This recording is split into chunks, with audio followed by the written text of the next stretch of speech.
Hello guys, magandang gabi ulit sa inyo lahat.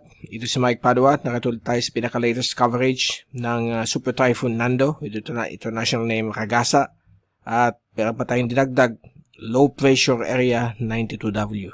So dinagdag natin ito dahil medyo nagbibigay ito ng panganib sa Bicol region at ibang area po na malapit sa aming lugar. Ito po ang latest update ngayong linggo ng gabi, September 21, 2025. Happy Fiesta po dito po sa Our Lady of Peñafrancia sa Naga City. Ngayon po ang ating feast of Our Lady of Peñafrancia. At ito po ang ating Tagalog version. Pinaglilingkod sa inyo ng Typhoon 2000 at ng Naga College Foundation. Pasalamatan natin ang ating partners, ang Aboitiz Power, Bank of the Philippine Islands Sustainability. Yung interested po, i-click lang po nyo yung link dito. O kung kayo nanonood po sa ating Facebook, may description po sa BPI Sustainability sa baba na itong video. At ang lokal na gobyerno po ng Naga City headed by Honorable Mayor Lenny Robredo at ang ating Vice Mayor Gabby Bordado. Well, umpisa na natin ang pinaka-latest update. Mukhang yung forecast natin kahapon, yung pinakita nating oceanic heat content, yung off the charts na sobrang init, ay nangyari po. Pati yung mga wind models na magiging super typhoon po siya, aabot ng 140 knots ay umabot po. 260 kph na po ang conversion yan sa 140 knots. Isa na po siyang catastrophic. Comparable po siya sa isang category 5 hurricane. So, extremely catastrophic na super typhoon na po itong si Nando. Inasahan po ito dadaan sa may Babuyan, Group of Islands at apektado po masyado ng northern eye wall niya ang Batanes Group of Islands. Southern eye wall naman po yung northern coastal areas ng Cagayan, northern coastal areas ng Ilocos Norte. Pati po dito sa may Fuego Island at Calayan Island ay talagang mapifeel nila ang hagupit ng bagyong ito na napakalakas na po. At may forecast pa po sa Joint Typhoon Warning Center na baka umabot po ng 280 o 270 kph kanyang sustained winds kapag hindi po siya magkaroon ng eye wall replacement cycle. Kasi pag nag-reach usually ng peak ang lakas ng bagyo, nagpapalit po yan ng eye wall, hihina muna po yan. So yan po ang nangyayari.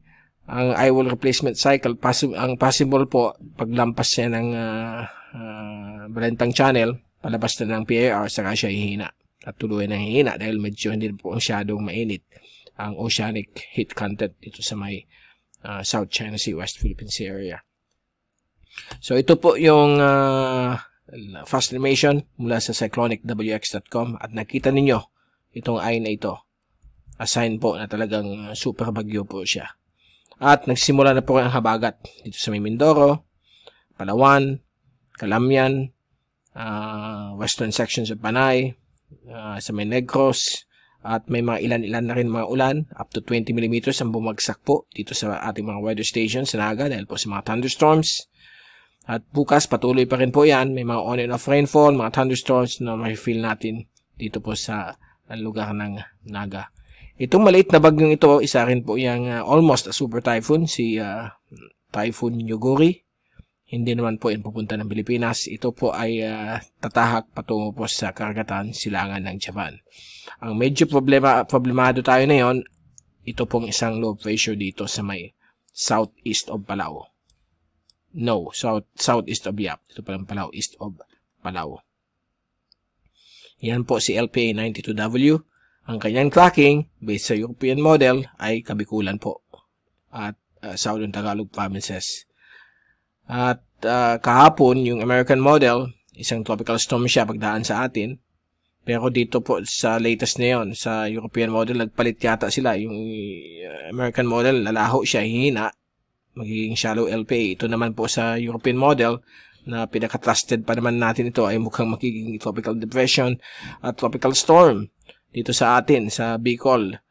At papakita namin sa inyo later ang rain amounts na posibleng ibagsak dito. May kaagid o may similar sa bagyong si Mirasol nung nag-uumpisa pa lang nag-develop. Tandaan nyo si Mirasol, nung nagkaroon pong malakas na ulan dito sa Naga, parte na pa lang yun ng kanyang sirkulasyon dito nagpo-form east of Samar. Dito sa area na ito, si Mirasol, nung Lunes, September 15, At yung grabing ulan for 3 hours, part yun ng kanyang sirkulasyon. Nag-form bigla nung hapon. Pati yung computer models, wala yun. Kasi 24 hour or 48 hours before na nangyari si Mirasol, saka lumabas. Before that, wala eh. Yan ang problema pag maliliit yung system. Mabuti ito na na-detect na ng European model. But itong si Mirasol na nag-form dito, and then yung Tuesday na palabas na siya ng Bicol, papunta dito sa may Aurora, naging tropical storm po siya. Imagine in just 24 hours, from a shallow LPA to a tropical storm in 24 hours is astonishing. Okay? Nakakashock. Diyan po makikita kung gaano na yung kainit ang ating mundo, ang ating karagatan, ang bilis ng development ng bagyo. In a blink of an eye, bagyo na kaagad siya. And then, yung umakit dito si Mirasol, nagbigay na naman po ng grabing thunderstorm sa atin, sa Naga, for 3 hours, 126, 25 millimeters ang bumagsak sa amin. Nung formative stage siya dito, East of Summer, nung Lunes, 131. So, a total of 256 millimeters na ulan. So, na lang ako nakakita niyan. For the past 40 years ko, nag-observe ng mga bagyo, nag-monitor using rain gauges. Pinakamataas na is 80 millimeters in 45 minutes. Yan lang, thunderstorm. And after that, na lang ako nakikita na in 2 days, back to back. Pero may reason naman dahil may nagpo-form na bagyo dito.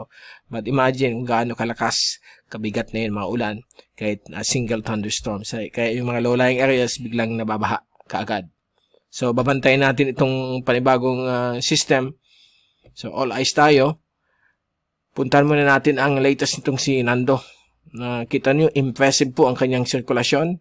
Kung sa amin mga meteorologist, ang tawag naman ito, it's a beautiful freaking thing. Okay, beautiful monster. Kasi ang ganda sa taas, pero sa baba niya, kapag kayo dinaanan, very destructive po at damaging. At yung storm surge dito, pwede umabot po hanggang 7 meters ang height niya. May mga storm surge na po yun dito sa may area na ito, itong area na ito ng extreme northern Luzon. Mapanganib sa mga lahat ng sakyang pangdagat.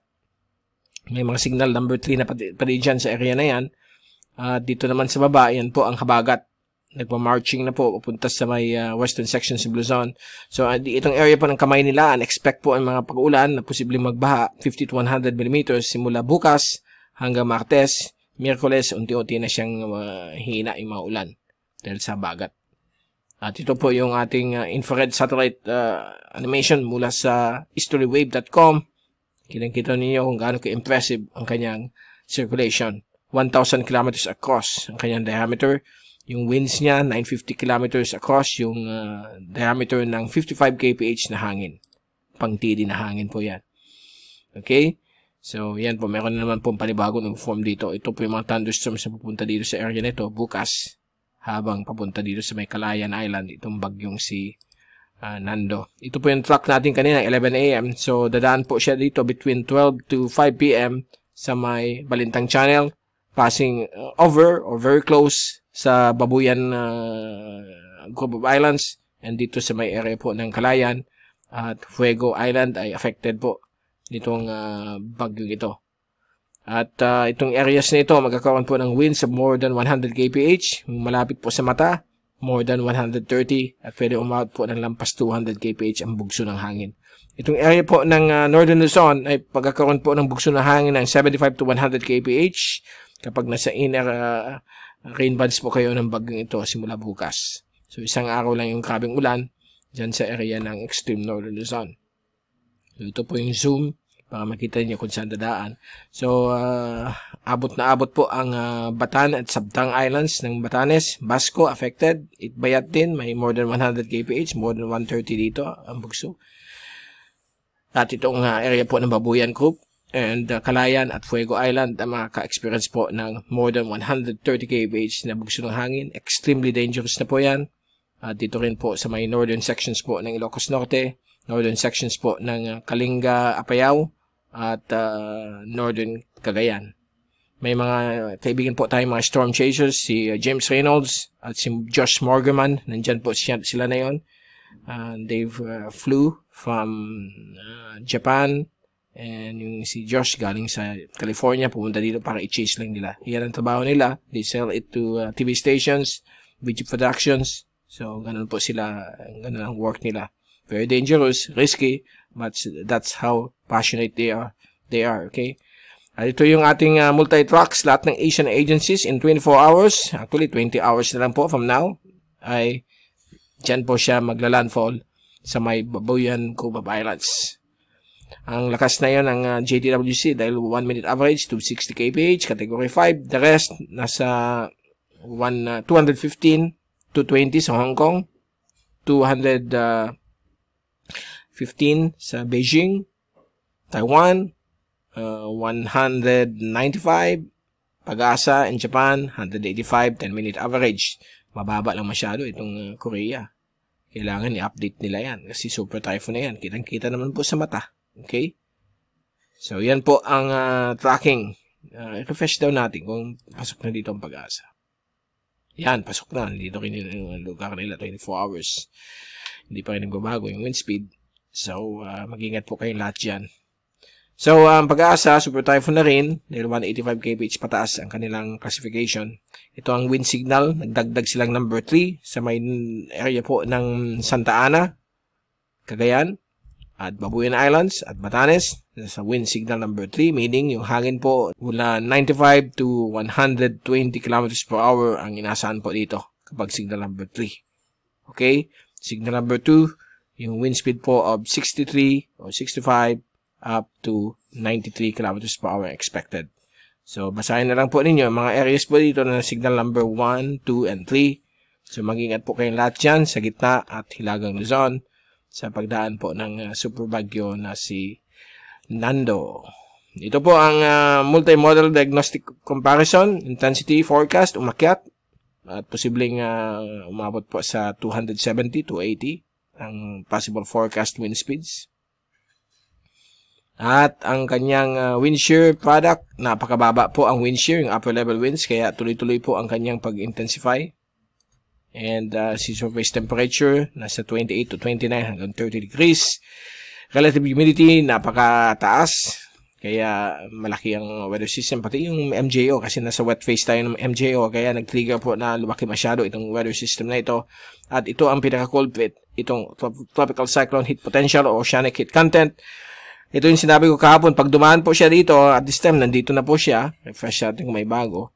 Yung L na yan, yung center ng bagyo, kapag dumaan po siya, magkakaroon po yan ng rapid intensification. At nangyari po, hindi lang man po rapid intensification, kasi ang rapid intensification, ibig sabihin, in 24 hours, umakyat po siya ng 55 kph na intensity.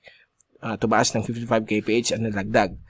Ngayon, ang extreme rapid intensification, extremely rapid intensification, ang rules po niyan, within 24 hours, ay dapat umabot po siya ng 95 kph o 50 knots. So, nangyari po. Kasi 130 kph ang tinaas niya in span of 24 hours. Since yesterday, 130 kph po siya, ngayon 260. So, ganun po siya kabilis ang rapid intensification nitong si super bagyo na si Nando. And, ito ang ayaw natin. Nakita nyo din dito sa may East of Bicol. East of Samar, I mean. Sobrang init din po yan. So, si 92W, kapag dumaan dito, ano yung expect natin pag dumaan siya dito? I-pray na lang natin na sana hindi po siya mag-rapido o rapid intensification para po yan nitro sa need for speed. Yung mga naglalaro ng need for speed, di ba? Pag may nitro, o kahit na yung Mario Kart, pag dumaan ka sa nitro bonus na ano yun, icon na tinamaan mo, nitro, di ba? Bibilis ka. Ganun po ang mga bagyo. Pag dumadaan po, parang nitro nila yan. Itong oceanic heat content. Pampadagdag ng booster, nitro boost sa mga bagyo. Nangyari yan. Nakita ko yung una yung bagyong Haiyan, si Yolanda. Nung dumaan dito si Yolanda, akala ko hindi na uabot ng 315. Akala ko 285 kasi mayroon pang orange, na color orange kasi yung color dun sa isang kinukunan natin. Kaya lang na yun, out of order. So, ito yung bago mula sa cyclonicwx.com. Thank you kay Alex Borham ng Cyclonic WX kasi maganda itong tool niya. Makikita mo kung gaano ka grabe ang effect ng mga bagyo kapag dumaan dito. Okay? So, hopefully, sana magka-blue. Pagdaan dito ng bagyong si Nando, since super typhoon po siya, baka magkaroon ng upwelling o yung tinatawag nating cold wake. Pag dumaan yung cold wake, tataas yung malamig na temperatura ng dagat, kaya baka magkulay green po dito sa area na ito. Kapag may dumaan ulit dito, na within 1 week, hindi nalalakas yung bagyong kasunod niya. But ito nasa baba eh. So, ibang location ito. So, delikado rin po tayo dito sa Bicol. Kaya mag-monitor tayo doon kay 92W. Kapag maging bagyo po ito, bibigyan ng pangalan ng Pag-asa as Opong. Okay? Letter O na po tayo. So, maghintay po tayo. Mag-wait and see what will happen. Paglabas ni Nando sa Martes, paglabas ng PAC, dito na tayong focus sa attention kay Opong, soon to be Opong, kasi LPA po siya sa ECMWF. So, ito yung projected na wind forecast mula sa Chips Ensemble. Ito yung ginamit kahapon na mag-140 nangyari, dagdag pa. Ang pinapakita dito, in 12 hours, pwede pang umabot ng 300 kph yung kanyang sustained winds. But hopefully, hindi na. Ito yung sustained winds forecast ng JTWC. Pwede pang umabot ng actually, luma na ito. I-refresh natin kung meron ng latest as of 06. Wala pa kasi 7:30 yan nalabas. Ang JTWC ay nandito na. Ang itim. So, dito siya, 06. Nandyan na yan. So, most likely, baka umakit pa yan dito sa 270 kph. Okay? Weather Lab ng Google DeepMind. Ito po yung AI model ng Google sa mga bagyo. At ito yung latest. Balik natin sa September 21, 8 AM. So, ito po yung tracking ng European model, yung orange, yung blue, DeepMind. Focus our attention here. Kasi dito, pag ginilaw natin ito, ayan po. Yung DeepMind and European model ensemble ay nagpapahiwatig na mukhang may papalapit po tayong bagyo. Okay? Although hihina po siya pagdating sa Bicol, wala tayong pakialam kung mahina siya o malakas. Kahit na mahina yan o LPA, ang problema namin dito sa Naga at Bicol yung ulan.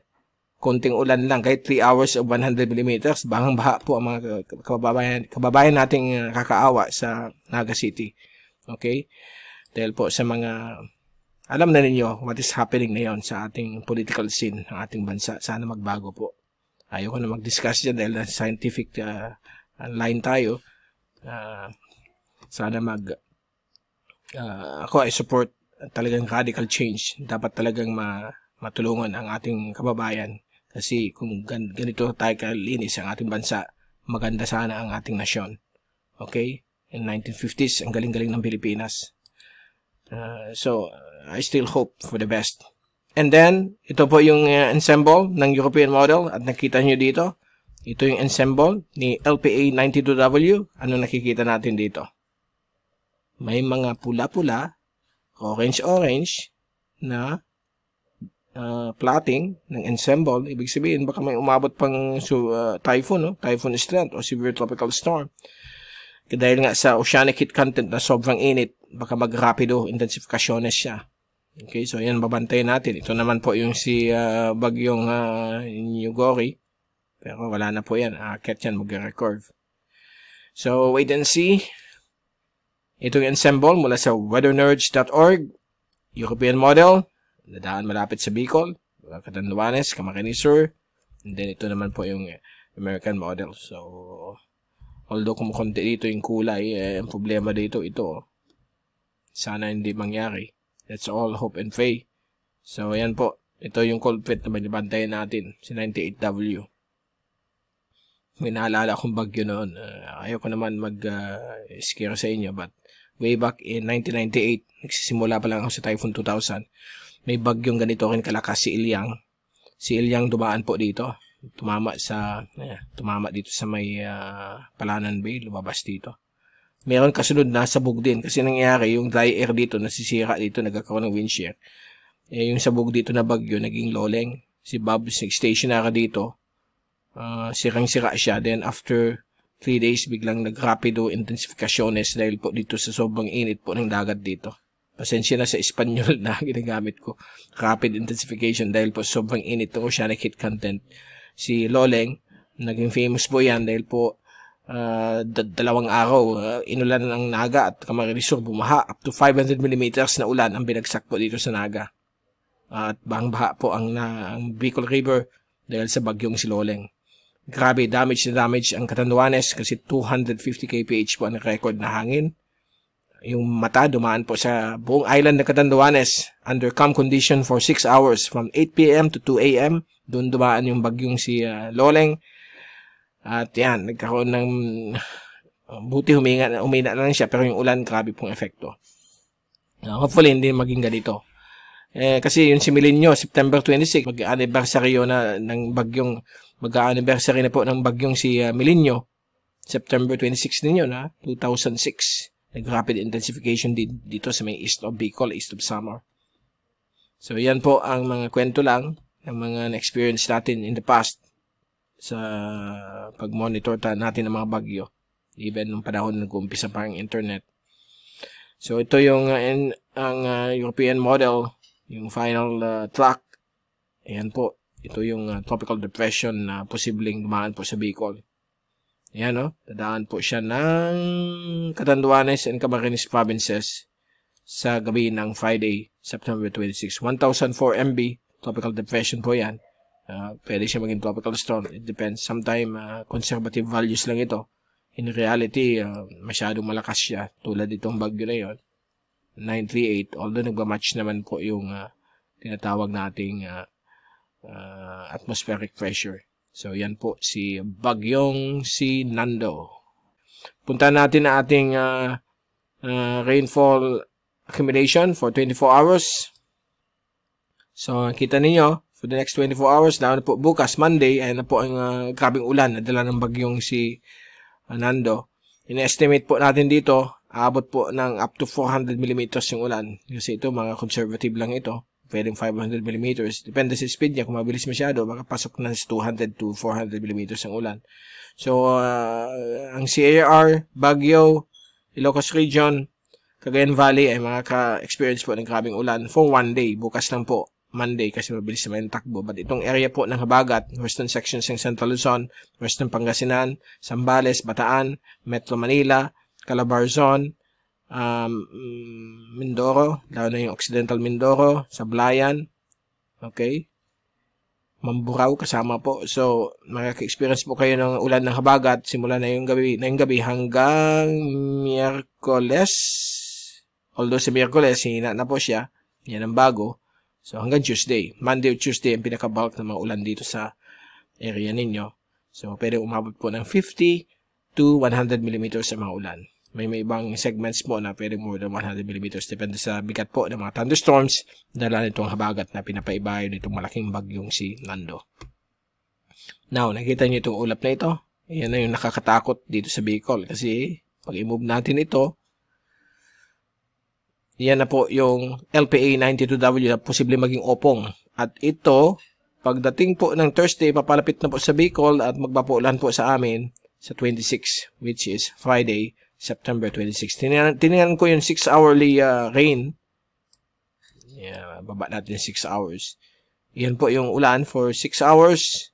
Mukhang darating siya gabi. Okay, yan.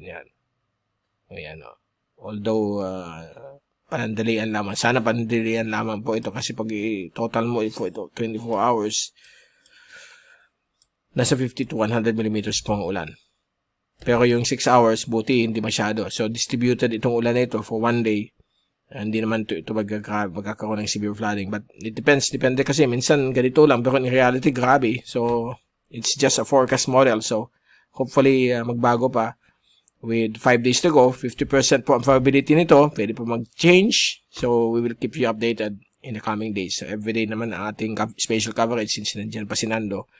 Ipabalita natin sa inyo kung anong mga latest po dyan sa papalapit na potential bagyong Opong. And then after that, si Opong sa weekend, Saturday and Sunday, September 27, 28, magiging tropical depression, tropical storm, all the way na yan, papuntang Southern China, Hong Kong area naman, sa Malaysia Peninsula. Then after that, dahil mukhang papunta tayo sa dry phase, by the way, wet phase tayo na yun ng MJO, nagbago po ang forecast for the past 2 days. So, first week of October hanggang second week of October, fair weather tayo. Normal po ang ating klima sa ating bansa. Okay, punta natin na yun ang NOAA, Project NOAA, dahil yung forecast for the next 24 hours, simula 1:30 PM na yun hanggang 1:30 po bukas. 24 hours lang po yan mula sa Weather Manila ni Dr. Jerry Bagdasa, nakakabit po dito sa NOAA studio. At nakita po niyo dito na ang Naga at Camarines Sur posible magkaroon ng ulan ng 30 to 100 mm. So, this is a balance check. Malalaman natin kung mangyayari. But yung European model, hanggang less than 50 millimeters na lang po ang ulan.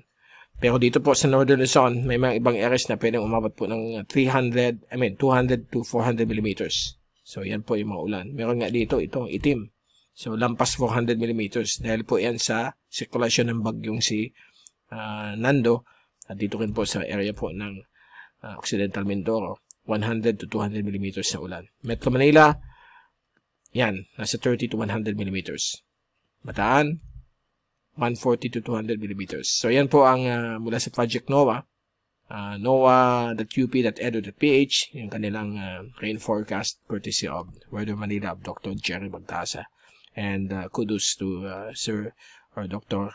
Mahakalagbay na nag-share nitong Project NOAA rain forecast. Mabibigyan lang ninyo ito sa website nila, sa desktop o sa smartphone. Type lang ninyo yung website, ayan. And type ninyo, makikita nyo yung forecast, click ninyo. Now, punta natin yung wave forecast ng araw na ito hanggang sa Miyerkules ay magiging maalon po ang malaking bahagi po ng ating karagatan. Ang ibang areas po dito sa may East Philippine Sea, umabot po ng hanggang 5 meters because dito sa bagyong si Nando. Sa may center ni Nando, umabot hanggang 13 meters ang mga alon. Yung surge dito, lampas sa 5 meters. So, delikado po. Storm surge sa may extreme northern Luzon. Dito po sa may West Philippine Sea, hanggang 2.5 meters, moderate to rough. Dito rin sa may central waters, slight to moderate, at mapanganib po sa mga malilit na sasakyang pangdagat. So, tuloy-tuloy po yan.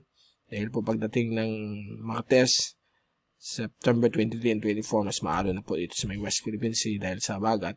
At ito na yung panibagong system. Pag i-move natin sa 25 hanggang 26, ay mukhang apektado po ang Kabikulan. So, magiging masama po ang alon dito at mapanganib sa mga sasakyang pagdagat. So, yan po ang mga latest sa alon. Sa mga mangingisda na gusto magpumalaot, bawal muna po dahil po meron tayong dalawang weather systems na inaabangan, si Nando at yung 92W na LPA. Okay, sa Western Pacific Monsoon Index, umakyat na naman.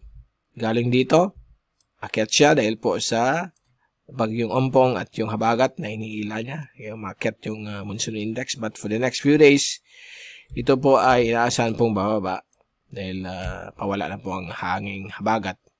Pa-shift na tayo sa hanging amihan. Kaya bumababa na dito yung monsoon index.